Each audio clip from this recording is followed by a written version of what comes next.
Hi, I'm Emma.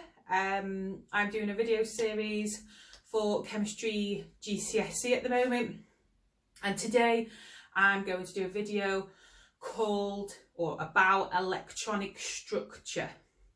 So previously we have gone over atomic structure, which is what is inside the atom. Where electronic structure is concerned, that is on about the electrons. So you've got the protons, neutrons, electrons. This one is just about the electrons. And it's because you have to know where the electrons are in the atom. In my first video, we went over the fact that everything lived in the centre, which was the nucleus, apart from the electrons. They lived in something we call shells. They can also be known as energy levels. Generally, for GCSE, definitely shells is always accepted and used. So the first 20 elements are what we're going to focus on. I'm just going to do a couple with you today, because once you get the hang of it, you can apply the knowledge I teach you to any of the first 20 electrons. When I say the first 20 electrons, it's like the first 3 periods. Remember, periods make you cross. So the first 3 lines going across, the top 3, they're the electrons we're looking at. They'll never ask you, they might ask you potassium, calcium, but they won't go further than that. So I will probably do the calcium one in this video so you can see the biggest one.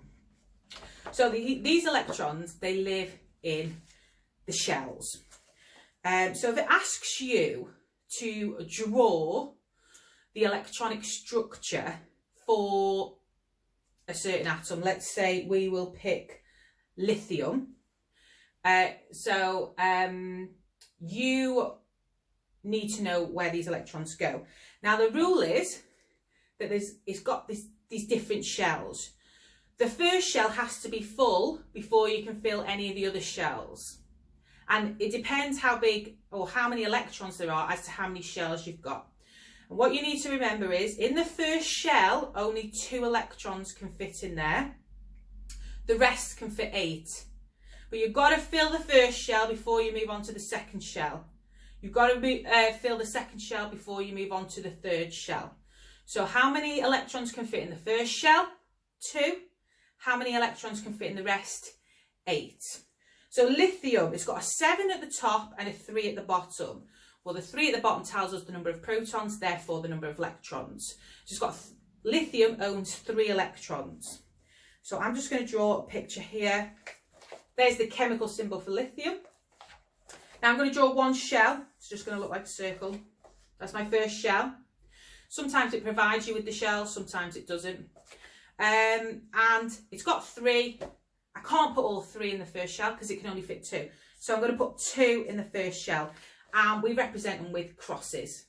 So those two crosses are 1 electron each. If lithium has 3, we've used 2. It's got 1 more. So 1 will go in the outer shell. So that is lithium's electronic structure. And it is as simple as that. You might also see that it's called electronic configuration. Generally, I feel the new spec is using the word electronic structure a lot more. You could get the answer, or this is the answer, but also sometimes you might get a question, why there's no space for a picture? And they probably would accept a picture, but it's because they are looking for you to write 2, 1. That is the electronic configuration of lithium, all right? So there's the picture to represent it, there's the numbers to represent it.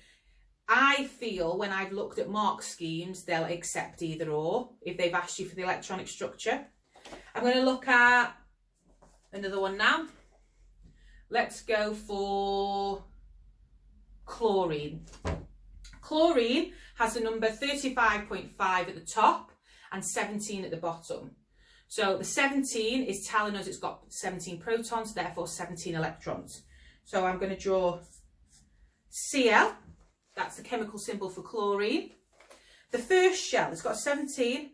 I'm going to put 2 in the first shell because it can only fit 2 in that shell. The second shell can fit how many? 8, correct? 8. I'm going to take it that you know. 2 in the first shell, 8 in the rest. So chlorine's got 17 altogether. So I'm going to put 2 in the first shell. I'm going to put 8 in the second shell.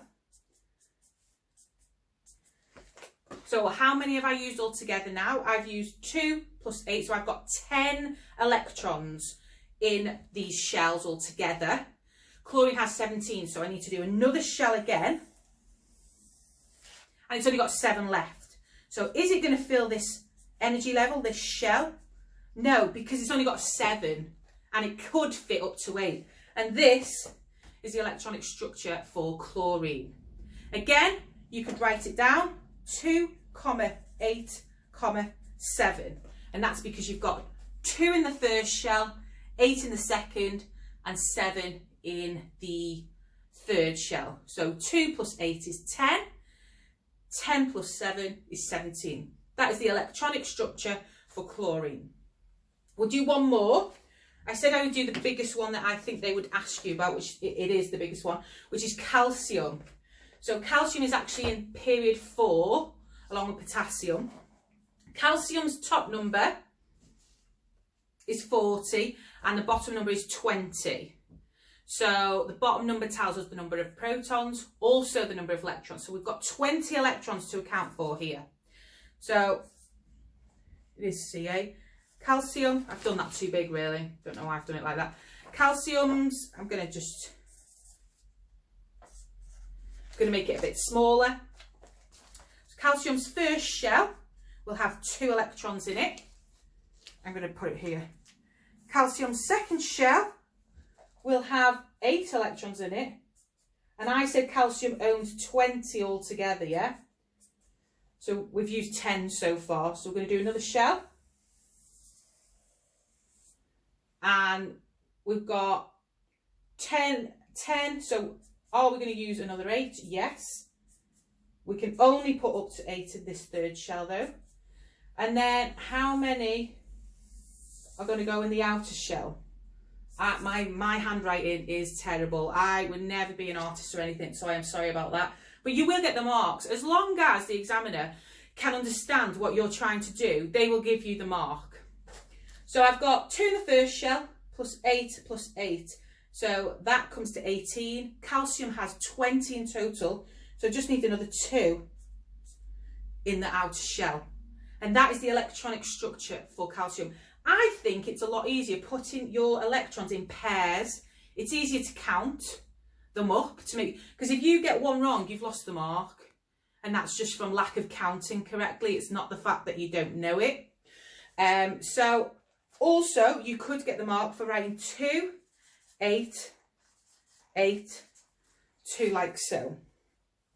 All right. So if you hear or if you read in your exams, draw the electronic structure or the electronic configuration for a specific element. It could be one of those 20. It could be oxygen. It could be nitrogen. It could be hydrogen. We've gone over lithium, chlorine and calcium today. You just look for that bottom number on the periodic table. That tells you how many electrons you need to draw.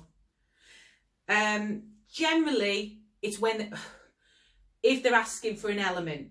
My next video, or in 2 videos, we're going to look at ions, and they are slightly different. But if it asks you to draw the element, because they're all elements on this periodic table, so if it asks you to draw the element for boron, you use the periodic table number. I think it's 5 for boron, is it? Yep, 5 electrons. You'd put 2 in the first shell, 3 in the second shell, or you'd write 2, 3. Okay? If you have any questions, please leave them in the comments below. Hopefully you could see that green pen. I might need to get some felt, that will help, maybe even a whiteboard. So thank you for watching this video, and I'll see you in the next one.